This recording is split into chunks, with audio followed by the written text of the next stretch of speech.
Hey there, Drowsy Historian here. Tonight you're not a knight, or a poet, or even the town drunk. You're worse. You're the one expected to keep them all in line. You're a Tudor constable, sworn to uphold the law, with hardly any pay, no weapons, and no real support. The crown barely knows you exist, the townsfolk resent your every breath, and your greatest tool is a damp bit of parchment bearing someone else's orders. You rise at dawn to chase thieves, haul corpses, and break up fights between men twice your size, only to be fined for not smiling while doing it. You're mocked by children, pissed on by fate, and punished for the crimes you couldn't catch.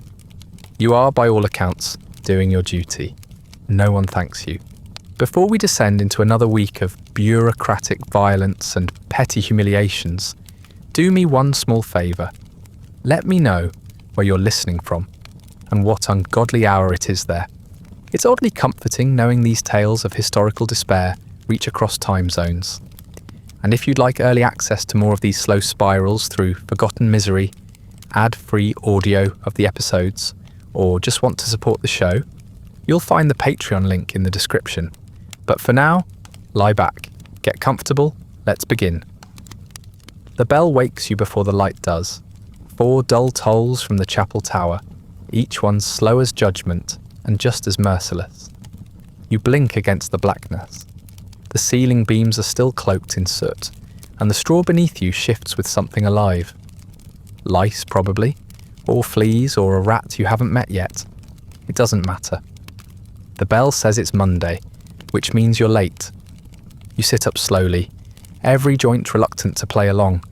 Your jerkin stinks, not like sweat, not exactly. It's a deeper, older rot, sour ale, mildew, dried blood, and the unholy scent of old wool that's never been properly dried. You peel it off your chest and shake it once. A flake of something falls out. You don't want to know what. You don't look. You just pull it back on and reach for your boots, which are no less offensive. One is cracked at the toe, the other leaks when you walk, which you'll be doing a lot of. Still, they're yours.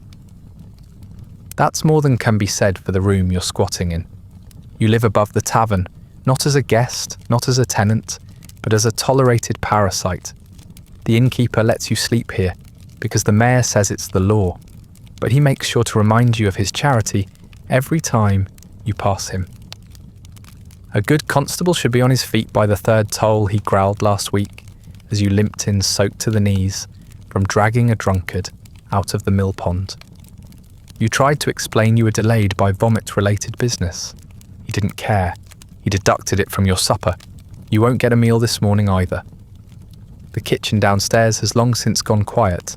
The fire was banked hours ago. No warm ale, no porridge, not even a crust left on the chopping board. You pat your pockets on the off chance a crust might have migrated. Nothing but a string of worn-out twine, a bent nail, and the small roll of parchment that tells you what you'll be punished for forgetting today. The stairs creak as you descend. Not a soul stirs. The tavern hall is littered with the aftermath of last night's entertainments. Overturned benches, sticky puddles, a pair of breeches with no owner in sight. You don't bother cleaning. That's not your job. Your job is worse. Outside, the air hits you like a wet slap. It's rained. Of course it has. The cobbles shine with damp and something more sinister. The gutters are already overflowing, and the drain near the slaughterhouse hasn't run clear in weeks. The smell is thick: mud, rot, beer, ash, and the sour reek of the public privy behind the chapel, which, from the stench of it, someone has missed entirely. Again, you take a breath through your mouth and press forward. Your first stop is the constable's office, which is a generous term for what amounts to a glorified broom closet, tucked beside the pillory. The door sticks. The roof leaks. The records are kept in a box under a bench and smell like wet dog. Inside waits your partner for the week, Thomas, who is 3 things you are not. Young, cheerful, and dry. He hands you your staff, a crooked length of ashwood with a split down the middle, and a new list of fines to deliver. He offers a smile too. You don't return it. Most of the names are familiar. The tanner owes for improper disposal of waste, which is a polite way of saying he poured guts into the stream again. The weaver's apprentice is overdue on a noise fine. His singing offended the mayor's wife, and someone's accused the widow Elfrida of spreading rumours about the priest's mistress. That one you'll save for last, she bites. The list curls in your hand as the drizzle thickens into proper rain. Your boots begin their slow, familiar seep. You make your way down the high street, which is already stirring. Shop shutters creak open. Apprentices sweep muck into the road. A barrow of dead eels tips over in front of the baker's, and no one moves to clean it. The fishmonger curses the cobbles and walks off. You step around it. One of the eels twitches. You pretend not to see. A beggar coughs as you pass. He's old or just looks it. No legs, no teeth, no shoes. He asks for a farthing. You don't have one. He spits on the ground beside you and mutters something about useless dogs in uniform. You nod politely and carry on. At the stocks, someone's been sick. You pause to check if it needs recording. It doesn't. Just more ale than stomach. You sigh, lean your staff against the post, and unfold the parchment again. The list looks longer now, though you know it isn't. You pick the nearest address and knock. No answer. You knock again. Still nothing. A child appears in the alley beside the house, chewing a root and watching you with eyes too sharp for his age. He tells you the tanner's gone to the fields to dump something what reeks. You nod. The boy doesn't move. You ask if he wants a coin. He laughs and disappears. By mid-morning, you've collected 1 promise, 2 insults, and a stone thrown by a girl you tried to find for tossing slop into the street. It hit your shin. You tried to write her up. Her father threatened to report you for harassing children. You nodded and walked away. You're not paid enough to argue. The town square is starting to fill. Market day. Stalls are going up like boils, crooked, damp and buzzing with flies. A potter sets out his cracked wares. A cheese seller swats at wasps. The air smells of meat, wet wool and disappointment. You tighten your grip on the staff and brace for shouting. You won't be disappointed. A scuffle breaks out near the bread stand. 2 women shrieking at each other over whose turn it is to buy the last rye loaf. You step in, raise your voice, and tell them to take it up with the baker. They ignore you completely. One calls the other a whore. The other calls her a witch. The loaf ends up on the ground. You make a note. Disturbance resolved by gravity. You're about to move on when a shout cuts through the murk. Thief! It's the butcher. He's red-faced and waving his cleaver. A boy darts past you, no more than 10, arms full of sausages. He's barefoot. He's fast. You run. You regret it immediately. The mud is deeper than it looks. Your boot sinks to the ankle. You nearly lose it. A pile of dung splashes your leg. Someone laughs. You slip right yourself and press on. The boy ducks between 2 carts, leaps a puddle, and vanishes down Fish Lane. You follow gasping, heart-pounding, side aching. A goose squawks at you. You trip over a basket. You curse God, the butcher, and sausages in general. Ahead you glimpse the boy again. He turns down a narrow alley between the smithy and the weavers. You surge forward and slide face first into a puddle of something that smells like eggs and regret. You lie there for a moment, listening to your own breath, trying not to vomit. Somewhere behind you, someone applauds. You push yourself upright. The boy is gone. The sausages are gone. Your pride, what little was left, is thoroughly trampled. You wipe your face with your sleeve. It doesn't help. You reach for your staff. It's missing. You look up. A pig is chewing on it. You close your eyes. Welcome to Monday. You find him just before dusk, wedged between 2 barrels behind the cooper's shop, shivering and furious and too young to have any real sense of danger. He's 12 at most, barefoot and filthy, his face smudged with soot and his hands still greasy from the stolen sausages. He glares at you like you've personally ruined his life, which technically you're about to do. You tell him to come out. He doesn't move. You try again, this time using your best stern adult voice. He spits on the ground beside your foot, which, given the accuracy, counts as cooperation. You reach in and grab his arm. He struggles, but you've had enough of chasing him through pig pens and alleyways, so you drag him out by the scruff of his neck like a sack of spoiled barley. His tunic tears under your grip, revealing ribs where meat ought to be. He tries to punch you in the knee. It stings, but you pretend it doesn't. You march him through the square, down the lane where the butcher still fumes, and the baker glares like he's been personally violated. The sausages, it turns out, were not just for eating. They were destined for a wedding feast. A cousin or a niece. Someone the baker cares about more than a boy's freedom. He demands punishment. The boy says nothing. You don't ask for his name. You already know what he'll be called in the record. Offender, male, small. The stocks sit in the shadow of the chapel, damp and splintered, and currently unoccupied. You lead the boy up, still clutching him by the arm. He tries once more to wriggle free, and this time you lift him bodily and plant him on the bench. His feet dangle.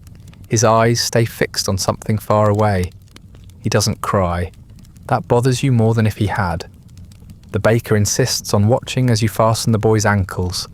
The wood creaks, swollen from last week's rain, and your fingers slip as you try to hammer the latch pin through.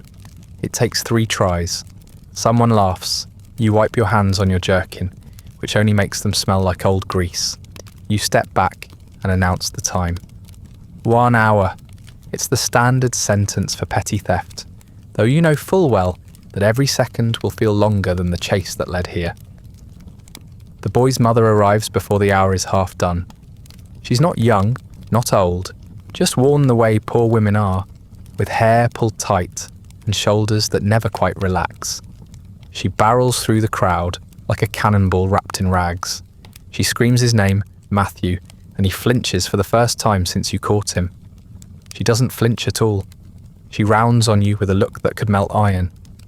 You try to explain. She doesn't listen. She's holding something in her apron. You expect a rock. It's worse. Spoiled cabbage. She hurls it like a professional. It hits your chest and explodes in a wet green spray that smells like old sin. The crowd roars with laughter. You wipe your face. It doesn't help. Another cabbage comes, less accurate, but no less offensive. A child throws a turnip. Someone behind you launches a chicken bone. Then it happens. A crust of bread, hard as a stone, arcs through the air and strikes you full in the face. Right across the nose. Your eyes water instantly. You stagger, one hand to your face, and the crowd erupts in cheers, as if you've been bested in a joust. You look for the source. You find only sneers and backs turned. The boy is watching you now. Not smug, not grateful, just puzzled. As if trying to figure out whether this humiliation is part of the punishment, or just something that happens to constables. You wish you could tell him. You wish you knew. And then the mayor walks by. He's wearing a new doublet, deep green with silver trim, and a fur collar that hasn't seen real weather since Michaelmas. He glances toward the stocks, sees the boy, sees you, dripping in cabbage and bleeding lightly from the nose, and then keeps walking. No nod, no frown, no word, just a raised eyebrow and a faint sniff, like something on his shoe just moved. The boy's mother tries to grab him. You stop her with one hand and a warning glance. She yells something about starving children and rich men's dogs. You note it in your mental ledger, which is already full of things no one will care about. You try to ignore the growing itch in your scalp. The rain has started again, a soft drizzle that soaks everything without the decency of being dramatic. The boy shivers. You feel it too, but you're not allowed to admit that. By the end of the hour, most of the crowd has wandered off, sated by the performance. The boy's mother is still there, silent now, arms folded, eyes like coals. You unfasten the stocks and gesture for the boy to climb down. He does. No complaint, no glance backward. His ankles are red where the wood pinched. He limps to his mother, who grips his arm tightly, not in comfort, but control. They leave without a word. You let them. You stay behind to clean up. Technically, it's not your job, but if the stocks are found smeared with filth tomorrow, you'll be the one blamed. You wipe down the bench with a rag that used to be your shirt sleeve and try to ignore the throbbing in your nose. It's bleeding again. Not badly, just enough to be annoying. Like everything else. Back at the constable's office, Thomas is humming. He looks up as you enter, sees the state you're in, and wisely says nothing. He offers you a crust, you decline. You don't want bread anywhere near your face right now.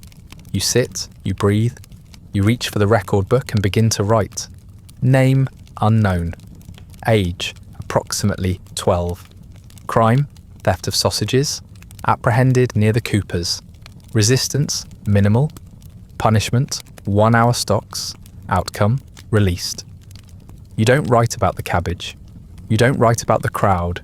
You do write your own name at the bottom, slowly, trying not to smudge it with blood. As you're finishing, the door opens. It's the clerk from the mayor's office. He's young and smug and smells like lavender. He hands you a folded parchment with a faint smile. You open it. It's a citation. Official. Charge, improper record keeping on municipal punishment issued 12th day of the month. Failure to include witness signatures. No detailed inventory of stolen goods. No initials on the time of release. You stare at it. The clerk waits. You sign the bottom. He nods and leaves. You sit there a while longer, staring at the ink as it dries on your citation. The bleeding has mostly stopped. Your nose whistles when you breathe. Thomas offers you the crust again. You take it this time. It's stale but warm from his pocket. You chew slowly. Outside the rain turns heavy. The next day you're woken before dawn by pounding on the tavern shutters. It's not the bell this time. It's Thomas, who lets himself in, out of breath and too cheerful for the hour. You've been reassigned, he says, as if that's good news. You sit up, blinking through the dark. Your blanket is damp again, and the itch in your scalp has graduated from nuisance to full infestation.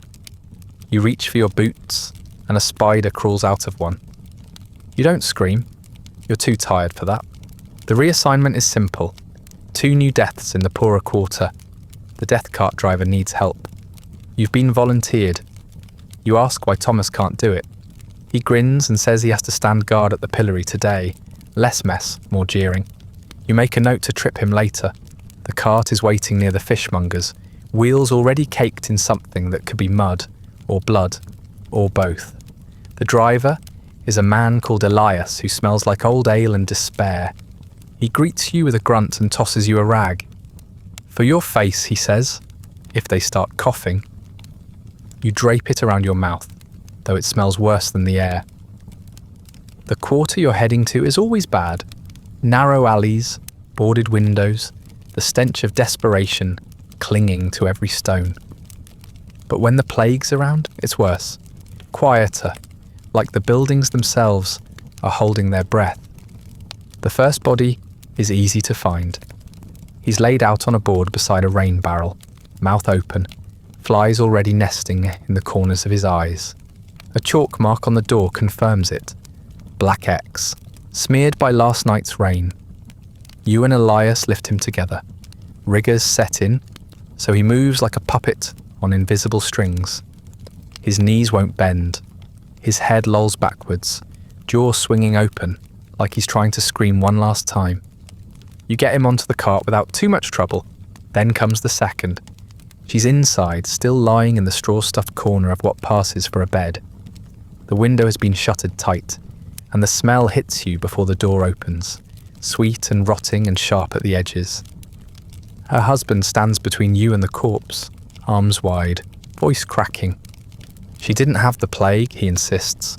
It were bad turnips. She said so herself. You glance at Elias, he shrugs. The man presses on.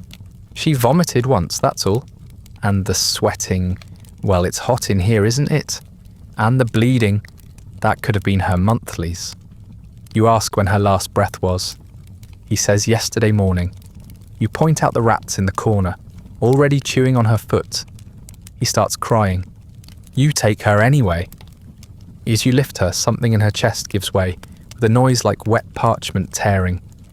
Elias mutters something under his breath that might have been a prayer or a recipe. You grip her under the arms, trying not to think about how soft she's become. Her head slumps forward against your shoulder, hair sticking to your face. You pull back too late. Some of her is on your cheek now. You leave it there. There's no point pretending you're clean anymore. The husband follows you out, sobbing and swearing in equal measure. He throws something. It misses. Elias spits on the ground. The cart creaks as you settle her next to the first man. Her tooth falls from his mouth and lands on the wood with a delicate little tap. You stare at it a moment, wondering whether to record it. You don't. You climb up beside Elias, and the cart begins to roll. The ride back is slow. The roads are worse than usual. Mud, muck, and something that might have been a dog once. Every bump sends the bodies shifting. One of them lets out a sound halfway between a burp and a moan. Elias assures you it's just gas. You nod like that helps. At one turn, the wheel strikes a pothole and jerks hard. You're thrown sideways, and your face ends up inches from the first man's. His lips are peeling back, gums blackened, tongue stiff. Then his jaw snaps open, probably from the jolt, and a burst of something wet hits your cheek. You freeze. Elias doesn't notice. You wipe your face with the same rag you used earlier. It smears. You decide not to think about it. If it was going to kill you, it already has. You pass the chapel square as the bell rings 8 times. A few townsfolk glance your way. Most look away quickly. The smell leads you by several steps. You try not to breathe. At the charnel pit behind the chapel, you and Elias unload them. There are already 3 more bodies inside, 2 wrapped in burlap, 1 half burned. You ask if anyone's keeping records. Elias laughs. Why bother? They'll all end up ash anyway. You tip the woman in first. Her foot catches on the edge of the pit, then slides down with a wet thud. You don't look at her face. Back at the cart, you wipe your hands on a tuft of grass. It helps exactly as much as you expected. The walk back to the constable's office is shorter but feels longer. Your legs ache. Your back is sore. Your face itches. Every passerby gives you a wide berth now. One woman crosses herself as you go by. A boy hurls a pebble and calls you a corpse kisser. You don't correct him. It's not entirely inaccurate. You reach the office and step inside, hoping for a moment of stillness, a drink, maybe even the luxury of sitting down. Instead, Thomas greets you with a frown and a rolled-up parchment in hand. You're late, he says. You stare at him. For the summons, he explains, like you've forgotten. You remind him you've been loading plague victims all morning. He shrugs. Doesn't change the schedule. Magistrate wants the brewer served before noon. You take the parchment. You don't speak. Your hands are still damp with something that used to be a person. Your boots squelch when you walk. You consider throwing the summons in the fire. You consider throwing Thomas in the fire. Instead, you just nod and turn back toward the door. Outside, the rain has started again. You wipe your cheek with your sleeve, but the smear is still there. It always will be. You arrive at the merchant's door just after sunset, parchment in one hand, aching knees in the other. The street is quiet except for the soft hiss of drizzle on slate roofs, and the distant murmur of a lute being badly played 2 doors down. The house looms ahead of you, like a smug cathedral of brick and plaster. Arched doorway, gilded knocker, windows with glass so clean it almost feels like blasphemy. You could eat off his shutters. You haven't eaten since the morning before. The summons in your hand is standard. One Marcus Thistleby, cloth dealer, summoned for suspicion of illegal measures and deceptive weighing. He's been accused before, twice if memory serves, but neither case made it past the clerk's desk. This time, you're told, there are witnesses. You're told this time it matters. You're told a lot of things in this job. You lift the heavy brass knocker and rap 3 times. The sound echoes dully, swallowed by thick wood and thicker silence. You wait. The drizzle drips from your hood, down your neck, into the crack at the back of your jerkin, where the stitching gave out last week. You knock again. This time, a window creaks open on the upper floor. You catch a glimpse of candlelight, a man's silhouette, and then, without a word, the window shutters clap closed. Footsteps follow. A heartbeat later, the door opens. It's Thistleby himself. Trim beard, velvet doublet, expression like you've tracked manure into his soul. You open your mouth to speak, holding up the parchment with both weary authority and a small shred of hope that he might cooperate, just once. He doesn't even look at it. "No," he says. Then he slams the door. Not just closed, slammed. The kind of slam that rattles your teeth. The knocker bounces once. You stare at the grain of the wood and consider your options.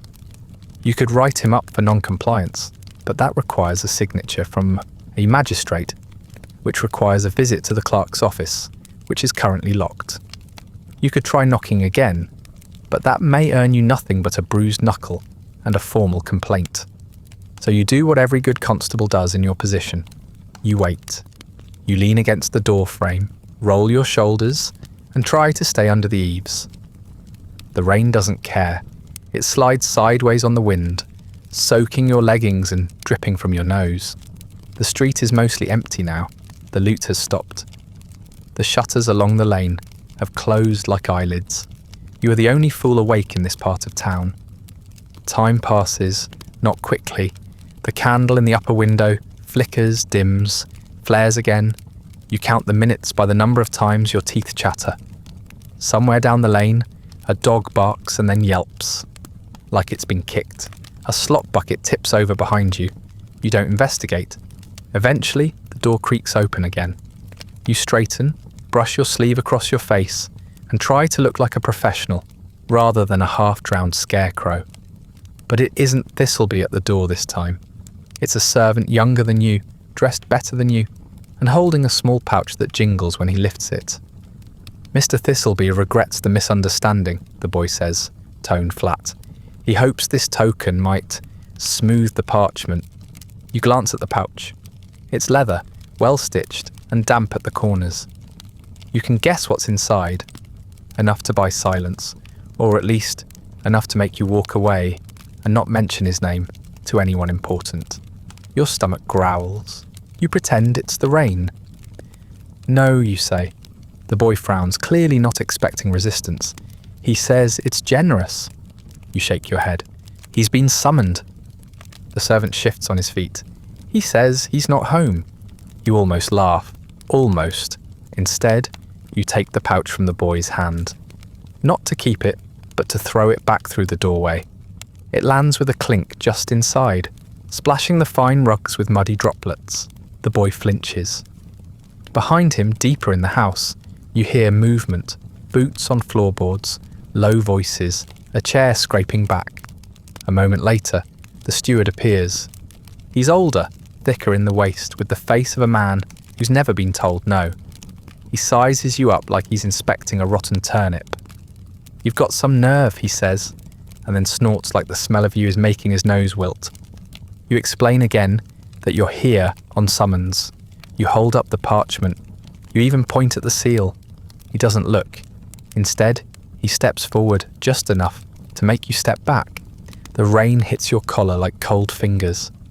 "Lice-ridden beggar," he mutters, smelling of corpse and cow filth, trying to find honest men. You keep your face blank. You've heard worse, probably today. He leans a little closer. "You'll file your little paper, and it'll be burned in the morning. That's if the mayor even bothers reading it. And you? You'll still be a mutt with a stick pretending to matter." He closes the door. Not slammed this time. Just firmly, deliberately shut. You stay there for a long moment. The street is utterly still. No wind, just the soft, insistent patter of rain on thatch, stone, and your own soaked shoulders. You glance at the pouch, still visible through the crack under the door. It's not moving, neither are you. Eventually you walk back down the lane. Your boots squelch with every step. The mud is colder now, seeping past the seams and soaking your socks, which haven't been dry since Sunday. The town seems to sigh as you pass. Drains gurgling, wood creaking, rats skittering through unseen tunnels. You pass a pair of drunkards, shouting at a fence post. They don't notice you. Even the moon can't be bothered to show up tonight. By the time you reach your room above the tavern, your cloak weighs as much as a full pig carcass. You climb the stairs one at a time, each footfall louder than it should be. You sit on your cot, peel off your boots, and tip them upside down. Rainwater and something darker spills onto the floorboards. You pull off your jerkin and hang it on the nail by the window. It slumps like a drowned man. You open your satchel and retrieve your logbook. The ink is nearly frozen. You scrawl the entry as best you can, your fingers stiff and trembling. Summons delivered, refused at door, bribe offered, bribe returned. Hostile response from house staff, no compliance. You pause. Then on the next line, you write, filed for record. You know it won't make it past the morning. You know the mayor's clerk will glance at it, raise an eyebrow, and feed it to the fire like so much useless tinder. But you write it anyway. Not for them. Just so you remember that, for a moment, you did your job. You lie back on your cot, cloak still wet on your shoulders, and stare at the ceiling beams, counting the cracks again. You know exactly how many there are. You've had years to memorize them. Somewhere below, a dog barks once. You close your eyes. Tomorrow will be worse. The summons arrives at dawn, pressed into your hand by a page who doesn't bother to meet your eye. You recognize the seal before you even unfold the parchment, a smeared insignia that means you're being called to the quarterly Assizes, which is never a reward and always a performance. Your role is to present your arrests to the justice of the peace, and ideally not embarrass the town too badly in the process. It's unclear which part of that has proven too much for your predecessors, but it's probably all of it. You eat half a heel of bread as you walk, chewing around a molar that's starting to loosen. The ink on your own copy of the arrest notes has bled from yesterday's rain, but most of it is still legible. 2 drunks who tore up a tavern bench with their teeth, a baker's apprentice who threw dung at the tax clerk, and one vaguely treasonous comment from a man in the stocks with no trousers. You trimmed the list of insults down to the ones that sounded rehearsed, thinking they might amuse the court if nothing else. You're trying to be helpful. You always are. The Assizes are held in the town hall, a stone edifice meant to intimidate but mostly used to shelter pigeons. The walls are damp, the benches warped, and the ceiling beams sag under their own historical weight. The judge sits atop a dais that looks more like a pulpit than a seat of law, flanked by clerks, scribes, and a bailiff who could crush you under one boot and still have room for a second breakfast. You bow as you enter, parchment in hand, tunic still damp from your own sweat. The judge glances up and furrows his brow. Name? You clear your throat. Constable Ward, my lord. He flips through his notes as if you've personally offended the paper. Ah, yes. Wren? Ward, you repeat. Right, Ward. Well then, present your cases. Quickly, if you please. The weather is disagreeable, and so is my stomach. You step forward, voice steady, despite the scratch in your throat. You list the names. You describe the offences. You try not to embellish. The 2 drunks, you explain, were found attempting to dismantle the tavern's furniture with their mouths. One succeeded. The baker's apprentice was caught flinging excrement at the tax clerk after failing to pay a flour fine. The 3rd was overheard shouting, "Down with the bishop's nose," which was interpreted as either heresy or satire. You've logged it as both, just in case. The judge looks unimpressed. The bailiff chuckles. You write this rubbish yourself? You nod. You spell apprentice with 3 E's. You look down. You do. You hadn't noticed. The judge sighs. Fines for the first 2? Half a day in stocks for the 3rd? Honestly, Ward, or Wren was it? You must learn to bring us something worth sentencing. This isn't a nursery. You nod again. You don't mention that half the offenders were arrested while biting, shouting or naked. You don't mention that you spent most of last week ankle deep in piss water chasing them. You just bow your head. The accused are ushered in next. flanked by 2 junior constables with cleaner boots and better posture. The drunks are still drunk. One of them waves at you. The other burps and falls into a chair. The apprentice scowls as he's read the charges. When the bailiff announces the stock sentence, he turns to the judge and says, "Better there than standing next to Sir Snot here." He jerks a thumb at you. The courtroom erupts in polite, knowing laughter. You remain silent. You are, after all, a professional. The judge chuckles. "Mind your manners, lad. But yes, that is an unfortunate nose." You resist the urge to touch it. Once the sentencing is done, you step back, waiting for the dismissal. It doesn't come. Instead, the judge leans forward, squinting at another parchment. "Now, one more matter. A failure of detainment, I believe. A man escaped the pillory under your watch." You stiffen. You remember this. It was 3 weeks ago. The man in question, an old thief with legs like saplings, had wriggled free while you were fending off a group of boys who'd mistaken you for a target in a rock-throwing competition. One of them had drawn blood. 2 had fled. The third you'd caught, only for his father to report to you for rough handling. The thief had vanished in the meantime, probably into a dung cart or a priest's basement. You start to explain, but the judge waves your words away like midges. You were responsible. He escaped. There will be consequences. The bailiff hands you another citation. You don't bother reading it yet. You know what it says. You are fined 1 shilling for dereliction of duty. You have 1 shilling left in your purse. The clerk makes a note. The judge stretches, groans, and declares the session adjourned. He rises and leaves without another glance at you.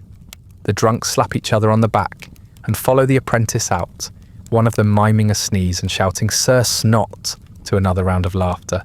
The bailiff smirks at you as he collects the empty inkwells. You remain standing until the room is empty. Your boots have begun to stick slightly to the damp floor. Eventually, you turn and leave. Outside, the air is too warm for the season, heavy with the smell of manure and disappointment. The clouds hang low, like they're debating whether to bother raining again. The square is full of townsfolk pretending not to watch you pass. A woman hawks boiled onions from a cart near the pillory and offers you one with a wink. You shake your head. You make it back to the constable's office in silence. Thomas isn't there. A gift, probably. The fire's gone out and someone's stolen your chair. You sit on the floor instead, pull out your ledger and begin to copy the day's events in neat, damp lines. Drunk, fined, apprentice, stocks, judge, unamused, citation received for dereliction. Reason, failure to maintain pillory custody during youth disturbance. You pause, then add, stone to the ear, swelling subsided, no apology issued. You don't bother logging the nickname. You already know it's going to stick. The next day, you're halfway through your stale morning bread when the priest arrives. He doesn't knock, just flings the door open like he owns the wall behind it, and announces himself as if the sky should part. His name is Father Elric, though he insists on your reverence, and he carries with him the unmistakable scent of cloves, damp wool, and moral superiority. He's wrapped in his black robes like a bat in mourning, and his expression suggests he's already judged you and found your soul insufficiently polished. He doesn't ask, he commands. There's heresy in the bookshop, he says, as though the words themselves should carry legal weight. Blasphemous material, Latin scribbled over with filth. The man is a danger to the fabric of the parish. You don't ask how a man who sells books in a town where half the population can't spell their own names has suddenly become a theological threat. You don't point out that last week this same priest accused a goat of demonic influence because it sneezed during morning mass. You simply rise, brush crumbs from your knees, and grab your staff. The bookshop is wedged between the Coopers and a shoemaker's stall, both of which have long since out-earned it. The sign overhead is cracked, the letters faded to a guessable smudge, and the door hinges squeal like a dying hog when you push them open. Inside, it's all shadows, dust, and the stale musk of parchment left too long in damp rooms. Shelves lean under the weight of forgotten pages. A cat with one eye watches you from atop a stack of ledgers, tail flicking in a way that suggests disdain. The bookseller appears from the back room, blinking like he's not used to daylight or confrontation. He's wiry, grey-bearded, with ink stains on every visible surface of his person. His name is Aldwin, and he's lived here longer than the cobblestones. You know him by reputation only, a harmless sort, known more for quoting dead scholars than paying his taxes. You're not convinced he's dangerous, but the priest is already behind you, pointing like a hound at a fox. "That shelf there," Elric says, jabbing with a finger. "Middle row, red spine, third from the left." You look. The book in question is more pamphlet than tome, tattered, watermarked, and half its pages chewed at the corners by mice or time. The cover bears no title, just a faded symbol you vaguely recognise from a sermon about dangerous interpretations. You pull it free and open it. It's written in Latin mostly, at least you think it is. A few pages contain scribbled notes in the margins. Messy, uneven, full of crossings out and underlinings. One section appears to reference the Book of Matthew, though whether it's praise or complaint is unclear. Another contains a diagram that might be theological or might be a very poorly drawn sheep. You don't read Latin well enough to judge, which doesn't stop the priest from declaring it heretical on sight. "Unlicensed annotations," he hisses, an attack on the sacraments, possibly Lutheran, possibly worse. You glance at Aldwin, who has crossed his arms and now looks more irritated than frightened. "It's Erasmus," he says flatly. "Badly translated. I didn't write the notes. I bought the thing for a penny from a merchant who smelled like cabbage. Probably copied by some student trying to impress a magistrate with his halfway Greek." You nod like that clears things up. It doesn't. You're not sure who Erasmus is, but you're fairly certain he's not in the chain of command between you and the town jail. Father Elric snatches the pamphlet from your hands and flutters through the pages like he's shaking dust off sin. "This isn't scholarly," he snaps. "It's poison." Aldwin doesn't move. It's bad penmanship, that's all. You step between them before the priest can start shouting again. You're not in the mood for scripture, shouted in your ear before breakfast, and the last time Elric got riled up indoors, he knocked over a candle and nearly burned down the tannery. "I have to bring you in, you say," keeping your voice as flat and professional as you can. "Just for questioning." Aldwin sighs as though this was inevitable. "Of course you do," he mutters. "God forbid anyone thinks for themselves." As you move forward, he doesn't resist. He doesn't run. He just spits right onto your boot. It's not a large glob, more of a symbolic gesture than a proper assault, but it lands dead centre between the cracks in the leather, where it will fester until the rain washes it out. You stare down at it, not angry, just exhausted. You don't retaliate, you don't scold, you simply nod, place a hand lightly on his shoulder, and guide him toward the door. The cat watches you go, tail still flicking, possibly amused. The walk to the jailhouse is slow. Aldwin doesn't speak, neither do you. The priest follows a few paces behind, muttering psalms under his breath, and occasionally trying to convince passing townsfolk that they're witnessing a divine reckoning. Most people ignore him. One boy throws a pebble and misses both of you. The jailhouse isn't impressive. It's a stone building near the southern edge of town, mostly used for drunkards and men who owe back taxes. The lock on the door squeaks louder than the men inside. You hand Aldwin over to the watchman, a man whose eyebrows meet in the middle and who smells faintly of cheese. He asks for a reason. You give it. He shrugs and leads Aldwin to a cell. No ceremony, no trial date. Just a bench, a bucket, and a slot for bread. You stand for a moment, staring at the door after it shuts. Aldwin's eyes meet yours through the bars, not angry now, just resigned. "Will I be released?" he asks. You don't answer. You don't know. You nod once as if to say something final, and then turn to leave.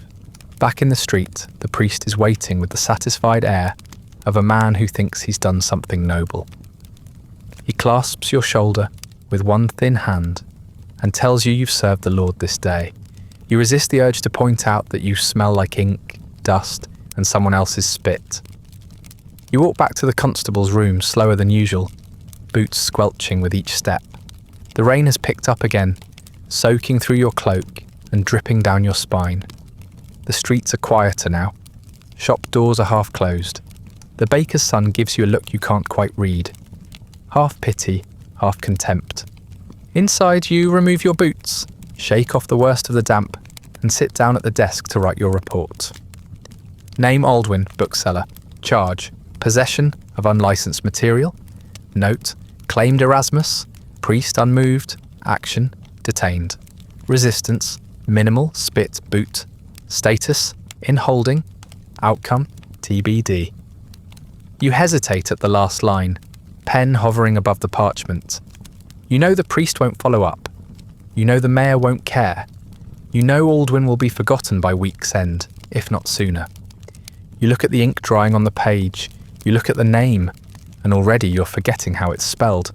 Later on, a riot breaks out. It starts like these things always do, with ale, with shouting, and with someone deciding they've had just enough of someone else's face. You're on your way back from the jailhouse when you hear the commotion outside the tavern. It's loud even by local standards. Wooden mugs slamming on tables, curses flying thick as gnats, a woman laughing too hard. Then not at all. By the time you round the corner, the crowd's doubled. The air is thick with spilled drink and smoke, and someone's already bleeding from the ear. You push through the fringe of gawkers and step into the muddy ring where two men are trying to throttle each other with arms like butcher's hams. One of them is barefoot and missing half his shirt. The other is wearing what might once have been a priest's robe, though it's now mostly tatters and sweat. They're locked in that slow, clumsy kind of fight that comes from too much ale and not enough thought. Neither one is winning, and neither one intends to stop. You raise your voice. You don't shout, just call out for peace, for restraint, for basic human decency. They don't hear you, or they do and don't care. You try again, louder this time, stepping closer. That's when someone shouts, "Papist!" from the back of the crowd. You don't see who says it, and by the time you turn, it doesn't matter. The word has ignited something.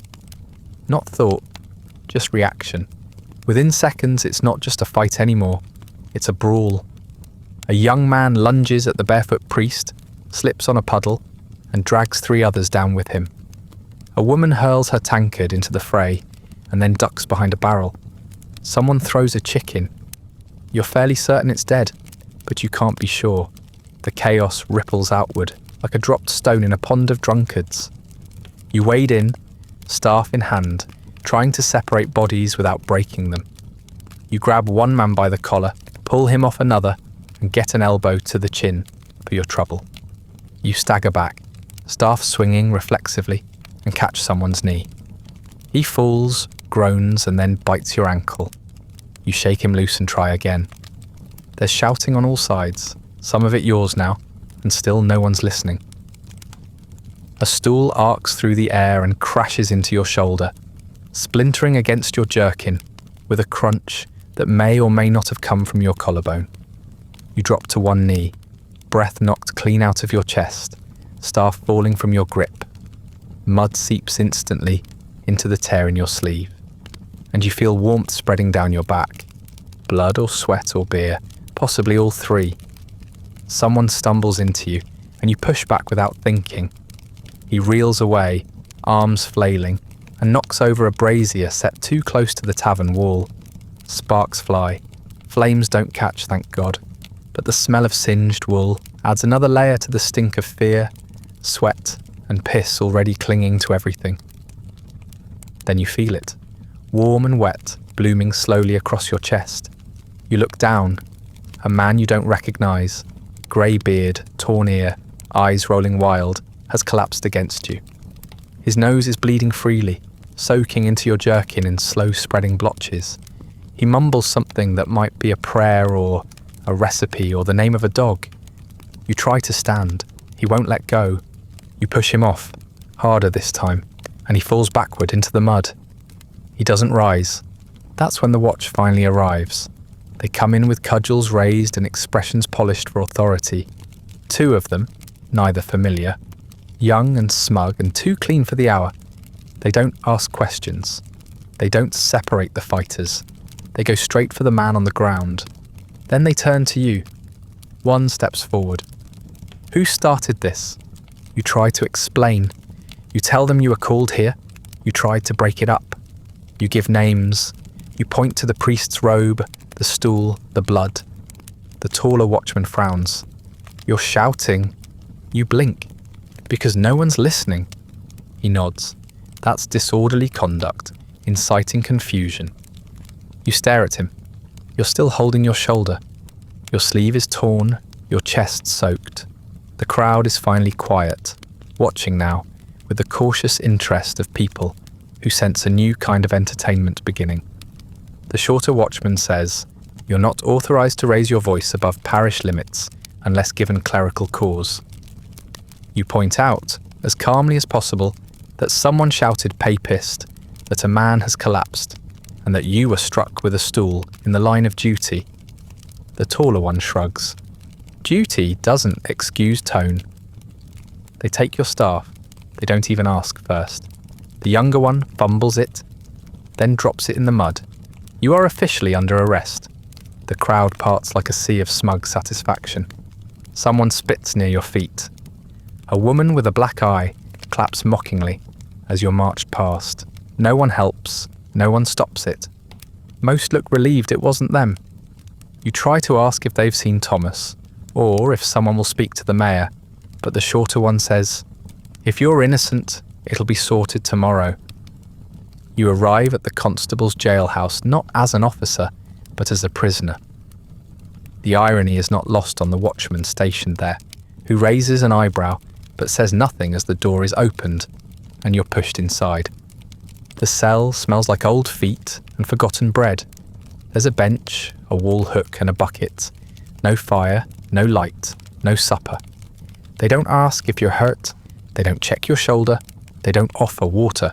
They lock the door behind you with a satisfying click.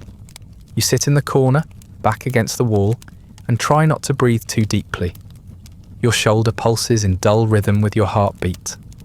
The jerkin clings to your chest like wet parchment, sticky and cold. You think about removing it, but the smell of blood might be worse than the feeling. You rest your head against the stone and stare at the opposite wall. It stares back. There's a crack in the mortar shaped vaguely, like a sheep, or perhaps a bishop in a hat. You try not to care. You fail. No one comes. Time crawls past, heavy and wet and without shape. You measure it in breaths, in winces, in the fading heat of your own irritation. You think, briefly, about quitting.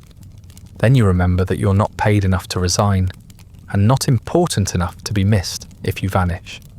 Eventually, you lie down on the bench, knees drawn in, cloak wrapped around your useless shoulder. You sleep without dreams, because even they've stopped bothering. You're released just after dawn with a muttered apology and a scowl that suggests it's your fault for being noticed in the first place. The cell door creaks open and you step out into the corridor, blinking against the grey light. Your shoulder still throbs from last night's stool to the back, and your jerkin is now stiff with blood and damp. But no one asks about injuries. No one offers food or thanks. The only thing handed to you is a folded parchment stamped in red, a formal reprimand, and a fine of 1 shilling for disturbing the peace. You want to laugh, but your throat is too dry. The magistrate doesn't even look up as the clerk reads the charge aloud, as though you're not a man, but a stain he's hoping the rain will wash away. You sign your name at the bottom with a borrowed quill and sore fingers, then hand the parchment back and bow, because apparently that's still expected. Outside, the streets are still wet from a night of drizzle. The gutters are thick with leaves and worse things. A group of pigs has broken through someone's fencing and is rooting along the edge of the market lane, noses buried in what looks like a pile of cabbage an old cloth. You step around them, boots squelching with every move, and pull your cloak tighter against the wind. Your shoulder twinges with each jolt. Your orders for the morning are already known. Collection duty. There are 7 outstanding debts on your ledger, all from familiar names. 3 shopkeepers, 2 widows, 1 chronic drunkard, and a fishmonger who once threatened to scale you like a mackerel. You're expected to collect payment or issue formal warnings. You're expected to do it with diplomacy, civility, and the presence of authority. You have a staff with a crack in it, a bruised shoulder, and a reputation currently hovering somewhere below that of spoiled milk. You start with the baker, who owes 2 weeks' worth of flour tax. He answers the door with his arms covered in dough and his expression already soured. You present the notice and he stares at it like it's something you just coughed up. He says business has been slow. He says the mayor takes a larger cut than the king. He says you can come back next week if you like being disappointed. You say nothing. You nod, make a mark on your list, and leave. Next is the widow Alden, who owes for chimney maintenance she claims she never requested. Her door is cracked when you knock. Her eyes are bloodshot, and the air inside her home smells like boiled onion and despair. You explain the debt. She explains that her son was taken by the press gang last month, and she hasn't heard a word since. You write, unable to pay in the margin, and move on without asking any further. The fishmonger is waiting outside his stall, with a knife in one hand and half a haddock in the other. You don't even speak before he waves the knife at you. Back again, you eel-brained bastard, he growls. Come to steal my scales and piss on my profits? You try to explain the notice, but the smell of fish has already made your eyes water and your patience slip. He jabs the knife into the counter and tells you to take it up with the mayor, with God, or with the bottom of the harbour, whichever you find first.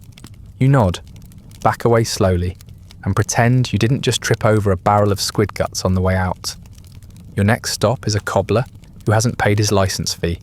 He's not home. His neighbour tells you he ran off last week after a dispute involving a goat, a chimney, and a widow who wasn't as widowed as she claimed. You don't ask for details.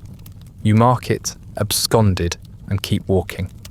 By midday, your shoulders stiffened into something closer to stone, and your stomach is sending messages in the form of small, resentful growls.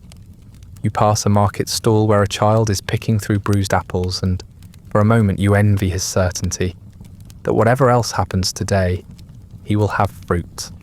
As you reach the corner of Saddle Street, something wet and unpleasant strikes the middle of your back. You turn just in time to see a grubby-faced boy dart behind a cart, still laughing. The smell hits a second later. Dung. Definitely human, flung with precision. You consider chasing him, but your legs are sore and your dignity's already taken worse. You wipe your cloak with a handful of straw and try not to gag. A noble's carriage barrels around the next bend as you cross the road near the square. It's pulled by 2 gleaming horses and driven by a man with an expression like he's personally offended by your existence. You wave your staff, step back onto the curb, and still the wheel misses you by inches. The mud it kicks up splashes across your boots and the lower half of your tunic. You're close enough to see the lace on the noble's cuffs, the smug curve of his mouth, the feather in his hat. He does not see you at all. By the time you reach the mayor's office, you've collected exactly 1 payment, 3 copper coins from a carpenter's apprentice, who handed them over with the air of someone confessing a sin. The rest is failure, delays, excuses, threats. Your ledger is mostly crossed out names and ink stains. The clerk receives you with the same enthusiasm one reserves for a fly in the soup. He's sitting behind a desk stacked with papers he clearly has no intention of reading. He reaches for your ledger with 2 fingers, as if worried it might bite. You stand there dripping and sore as he flips through the pages with increasing disdain. When he finishes, he picks up his pen and scratches a note at the bottom of a parchment you're not allowed to see. Failed collections on 5 of 7. Pay docked accordingly. You open your mouth to explain. He doesn't look up. I'm sure they all had good reasons, he says, but reasons don't build roads. You don't bother replying. There's nothing to say that won't cost you more than it's worth. He waves a hand like your smoke he's trying to disperse. Dismissed. Outside, the sky is darkened again. Rain threatens from the west, heavy clouds with bruised edges hanging low over the chapel spire. You look down at your boots, at your muddied tunic, at the ink smudged across your fingers. You think briefly about that boy and the dung, and then you start walking, because there's nothing else to do. Later on, you're eating the last of a crust that tastes like damp wood and chalk when the knock comes. It's not a polite knock. It's the kind meant to wake the dead, or at least rattle the bones of those not quite sure they want to be living anymore. You rise from your cot, joints protesting the motion, and open the door to find one of the mayor's pages standing in the hallway with a wax-sealed order and the kind of expression worn by boys who've never had to clean blood off their own boots. You're to report to the square, he says, before dusk. You ask what for. He doesn't answer, just hands you the parchment and walks off with his chin high, like he's delivered something noble. You break the seal. The words are neat, official, and as cold as the ink they're written in. You've been summoned to stand for order at the evening execution. One thief, public hanging, signed and sealed with all the weight of bureaucratic indifference. You put on your cloak, grab your staff, and head toward the square. By the time you arrive, the platform has already been assembled. Rough planks, dark-stained, the gallows frame rising above it, like some skeletal gate to a less metaphorical hell. The rope swings gently in the evening breeze, thick and coarse, looped in the shape of a question no one wants to answer. Torches are being lit around the square. The glow hits the puddles and slick stones, casting long, warping reflections that make the world feel softer and crueler at the same time. A small crowd is already gathering. They speak in hushed tones, though there's no real reverence, just curiosity with a hint of rot. Executions are still theatre, even when no one wants to admit it. You recognise a few faces. The smith's daughter, the drunk who tried to sell you his own boots last winter, the priest's servant who smells faintly of apples. None of them look surprised. You wonder if you do. The condemned boy is brought out shortly after you take your post beside the platform. You know his face before they announce it. It's the same boy you pulled out from behind the cooper's barrels on Monday. The one with the sausages, the one who spat and kicked and never cried. They say he stole again.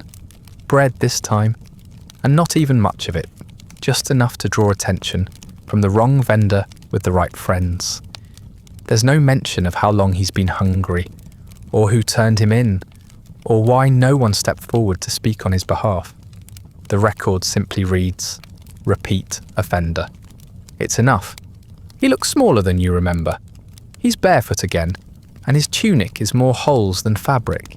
His hair's been shorn short, lice probably, and his face is drawn tight, as though the week between arrests has aged him into something brittle and final. He doesn't look around as he walks. His eyes stay fixed on the platform steps, as if he's counting them, or daring himself not to trip.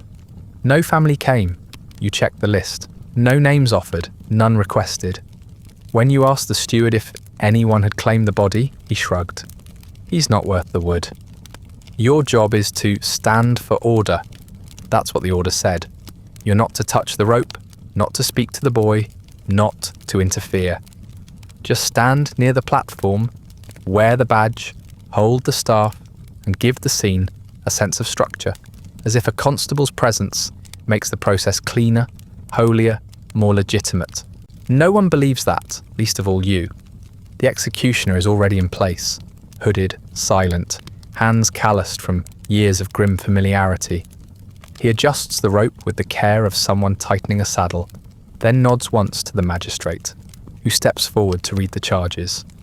His voice carries in that artificial way officials are trained to project, flat, dry, and devoid of music. Matthew of No House, age estimated 12. Crime, theft, repeated. Sentence, death by hanging, per township ordinance. There's no prayer, no plea, no defence. The boy doesn't speak. The magistrate doesn't look at him. The crowd listens with the same vague attention they might give a sermon they've heard too many times. The boy climbs the steps. He doesn't stumble. The rope is adjusted. He flinches as it brushes his shoulder, but doesn't resist. The executioner steps back. The magistrate nods. Someone in the crowd coughs. Then a voice calls out, slurred, loud, and half laughing. Should have been the mutt up there. You turn your head, a drunk naturally, face red, eyes glazed, holding a mug that's mostly air by now. He's pointing at you. Others glance over. A few chuckle, one or two even nod. You say nothing. You don't move. You stare ahead as if you didn't hear it, as if the platform has absorbed all sound, all meaning. The trapdoor releases. The boy drops. The rope snaps taut. A low sound escapes from the crowd, something between a gasp and a sigh. The body sways slightly, one foot twitching once before going still. The wind shifts, and the torches flicker in unison. You remain at your post until the square clears. There's no announcement of dispersal, no cries for justice or mercy. Just the slow thinning of the crowd, footsteps fading, a few murmurs carried on the breeze. The magistrate leaves first, followed by the executioner and two clerks with bored expressions and hands stained with ink. The priest lingers longer, as if unsure whether to offer a blessing or simply enjoy the silence. You stay. Eventually, someone tosses a rag over the boy's head, not out of compassion, just to keep the rats from starting too early. You watch the rope sway in the torchlight, the platform creaking quietly beneath the weight. You know the body won't be taken down until morning. That's standard procedure. Visibility, deterrence, message. You've seen it before. You turn and walk home in silence. The wind has picked up, tugging at your cloak and whispering through the alleyways like a thief looking for something not yet stolen. Your boots are caked in square mud and old sawdust, and each step feels heavier than it should. Your shoulder still aches. Your stomach is empty. Your throat tastes like rust. You pass a group of townsfolk on your way. Faces you know, names you've written down more times than you can count. They part for you without speaking, eyes downcast or averted, as though your presence is contagious. No one offers a nod. No one asks how the hanging went. You reach the yaw room above the tavern just as the torches begin to gutter out. You remove your boots, unwrap your cloak, and sit on the edge of your cot without lighting a candle. In the darkness, you picture the boy's face again, but it's already fading. The next day, you're sweeping ash off your tunic with the back of your hand when the sheriff arrives. No warning, no bell, no polite letter in advance, just the clatter of hooves on cobblestone, and the kind of silence that only falls when someone important enters a space that isn't used to importance. He only rides in when things go wrong enough to risk scrutiny from above. You hear the boots first, too clean, too deliberate. Then the voice, sharp, clipped, and already annoyed. "Which one of you is Ward?" You raise your hand before you finish standing up. The sheriff's gaze locks on you like he's just stepped in something and is trying to decide whether it was deliberate. He's tall with a narrow face and the kind of expression that makes you feel guilty even if you're not entirely sure why. His cloak is waxed, his boots polished, and his gloves, yes, gloves, still smell faintly of lavender. You haven't seen gloves in months. You try not to stare. "Office," he says, "now." You nod, fall into step behind him, and try to straighten your spine despite the dull pull in your shoulder. The constable's office feels smaller with him in it, like the walls are shrinking back in shame. He looks around as if cataloguing every stain, every warped floorboard, every sign of municipal decay. His lips purse. "Ledger," he says, holding out one immaculate hand. You retrieve it from beneath the bench, where it's been living next to a sack of kindling and 3 dead spiders. It's damp at the corners. A few pages are curling. One has a hole chewed clean through it. Mice, probably, or possibly one of the larger beetles that's taken to nesting near the chamber pot. You hand it over with both hands, as if that might somehow dignify the exchange. He flips it open, scans the first page, and stops. "Did you write this?" You nod. He raises an eyebrow. "In English?" You nod again. A longer pause. "You're aware, I assume, that the Crown prefers Latin for official tallies." You open your mouth to explain that you were never taught Latin, that the man who trained you passed down the practice of English record keeping, because no one here reads Latin anyway. That magistrates only care about the seals, not the words. That the only thing your town clerk can conjugate is his own signature. But the sheriff has already moved on. "Your R looks like a drunkard fell over mid-stroke," he mutters. "And is this meant to say offender or offal?" You lean forward. "Offender, sir." He squints. "Then why does it look like entrails?" You say nothing. You found it safest to let the ridicule pass like a strong wind. Stand still, keep your eyes low, and hope it blows itself out before it ruins the roof. He continues reading. His lips curl further with each page. "This one has no date." You nod. "Rain smeared the ink." "This one has no name." "He refused to give one, sir." "This one has no details at all." You take a breath.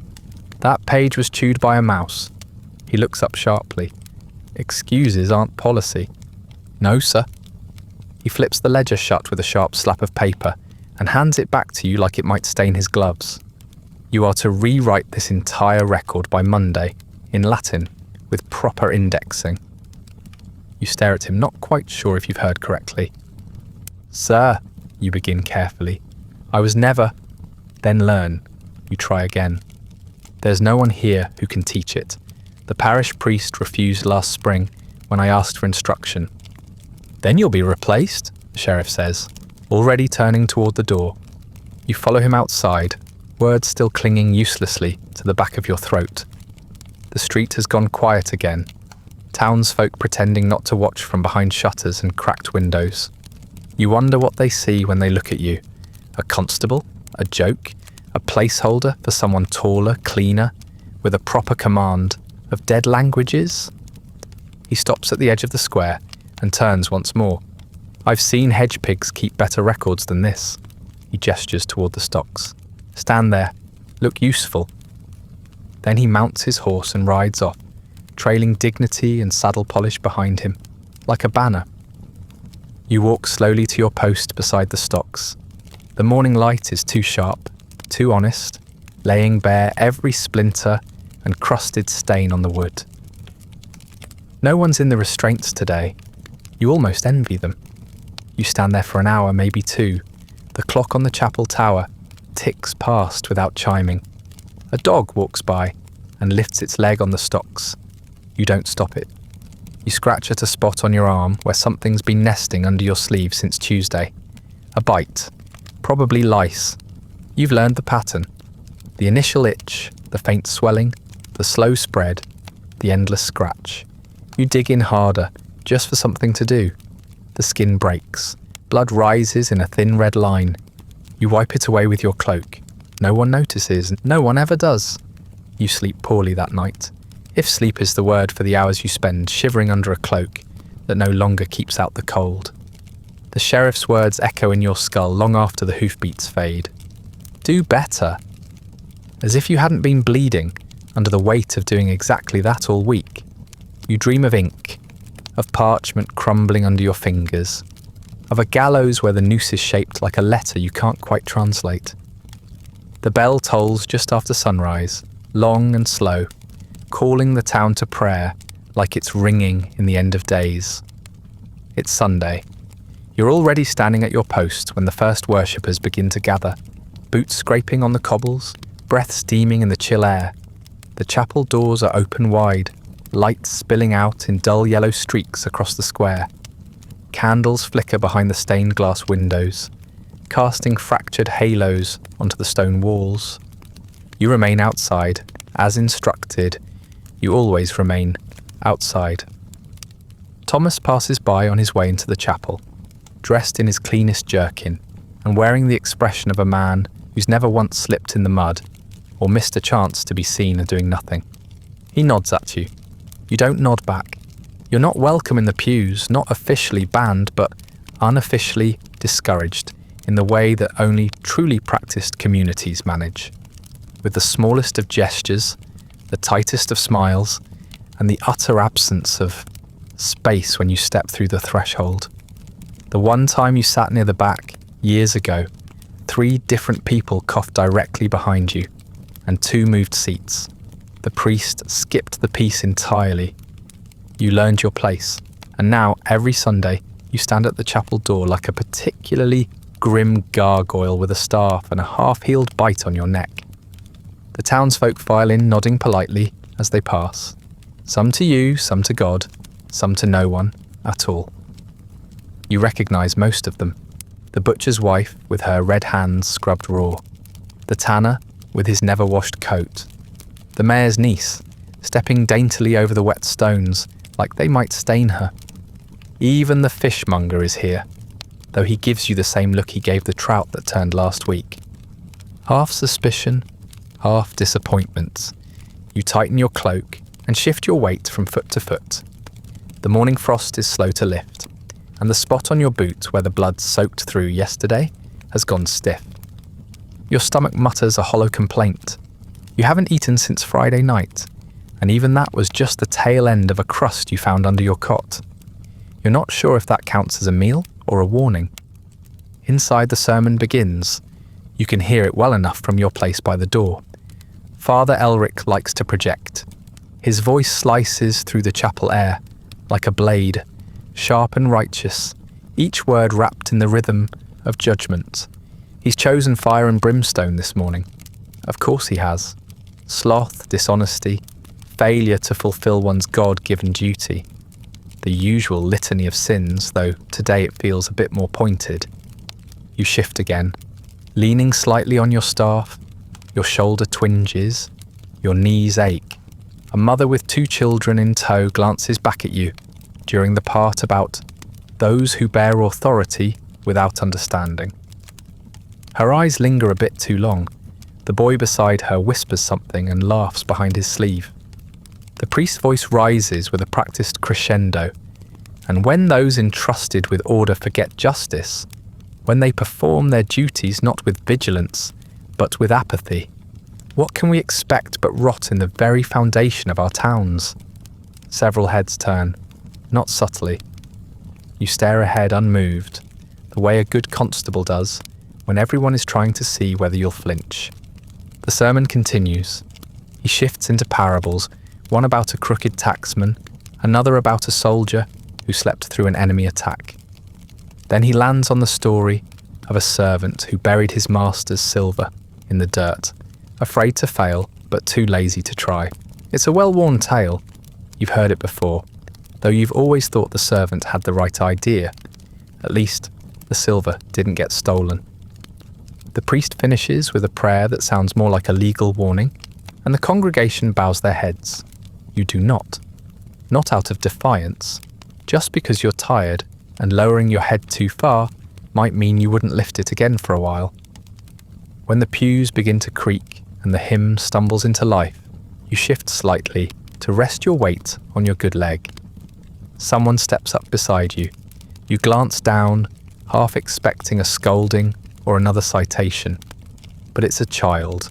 Small, no older than 7, with a wool cap too large for his head, and a face you've seen once or twice around the market stalls. He looks up at you without fear, without pity, and without whatever instinct tells others to keep their distance. From under his coat he pulls out half a crust of bread. It's rough, slightly mouldy, probably filched from his family's bin, and it's the most beautiful thing you've seen in a week. He holds it out in silence. You hesitate because that's what pride makes you do, even when pride is as useless as a torn boot sole. Then you take it. You nod once, he nods back. No words are exchanged, none are needed. He disappears back into the crowd before anyone sees. You eat the bread slowly, carefully, like it might vanish if you chew too fast. The taste is bland. The texture is terrible. It's perfect. The final hymn draws to a close, and the townsfolk begin to spill back out into the square. Some are singing. Most are murmuring, catching up on gossip disguised as fellowship. You nod to a few, most ignore you. The child with the cap is gone. The priest exits last, robes immaculate, voice still warm from all that righteous condemnation. He walks past you without stopping, without looking, without even acknowledging your presence. You remain in place, staff upright, feet planted, expression neutral.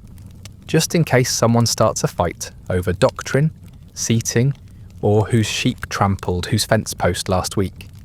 It's happened before. The bells chime one last time. The doors are closed, the candles extinguished. You are left alone in the chill morning air, crumbs still in your palm, and not quite ready to move. That night, you're back in your room. The air is still and stale. The hearth is cold. The damp has crept in from under the floorboards and settled deep into the corners, like an old tenant who never left. You don't light a candle. You don't need the light. You know the room too well to waste fire on it. You drop your staff beside the cot and sit down slowly. Boots still caked in the muck of a dozen streets. The wood creaks under your weight. There's a smear of something across your sleeve. Dried mud, maybe, or whatever's left of the stew that was flung at you on Wednesday. You don't bother scraping it off. It's not the worst thing you wore this week. You lean forward with your elbows on your knees, looking down at your hands. The knuckles are cracked, the fingers stiff. Ink stains mix with old scabs, forming a patchwork of effort that no one will ever comment on. You haven't been warm all day and your joints are already reminding you that the next frost will be worse. Still, you can move them. For now, you pull the ledger from your satchel. It's heavier than it should be. You thumb through it, past the fines and the punishments and the half-blank pages where rain or rodents made off with justice. You flip to the back and find a clear spot in the corner. There, with a quill you don't remember, re-inking, you write your own name. Not a signature, just a name, first and last. It looks unfamiliar, like it belongs to someone else, someone cleaner, someone who had hopes for this job. The ink smears when your hand brushes it. You stare at it a moment longer, then close the ledger and set it aside. It doesn't matter if anyone sees it. No one will. The mayor's clerk will glance at your entries come Monday, skim the notes, then file them in a box labelled miscellaneous.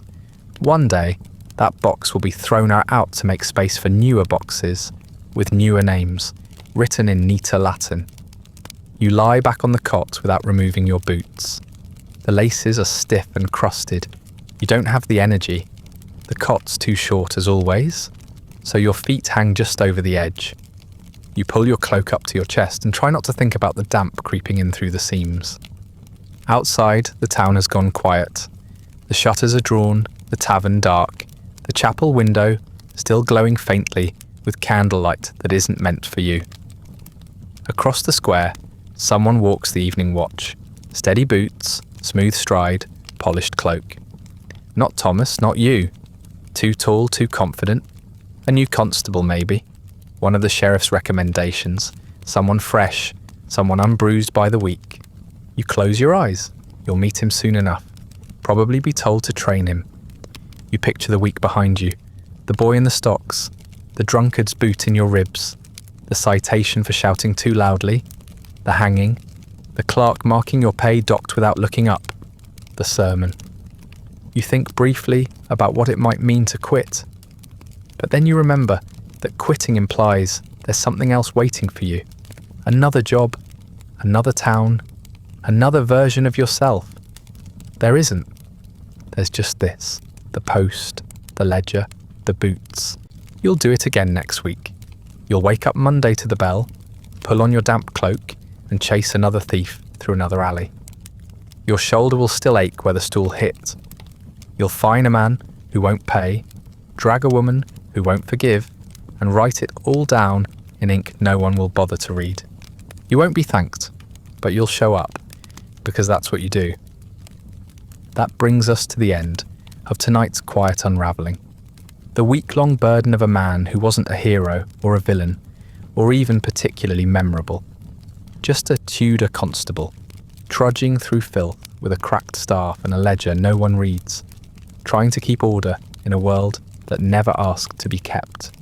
If you'd like early access to more of these slow collapses through forgotten lives, ad-free audio of the episodes, or just want to support the show, you'll find a link to the Patreon in the description. Feel free to like, subscribe, or leave a comment with other forgotten corners of history you'd like to see covered. If you're listening on a podcast app, a rating or review helps others find their way to these stories. And special thanks to the supporters who make this show possible, including our chroniclers, Andrew S., Amanda Lampke, and Rich Davis. Sleep well.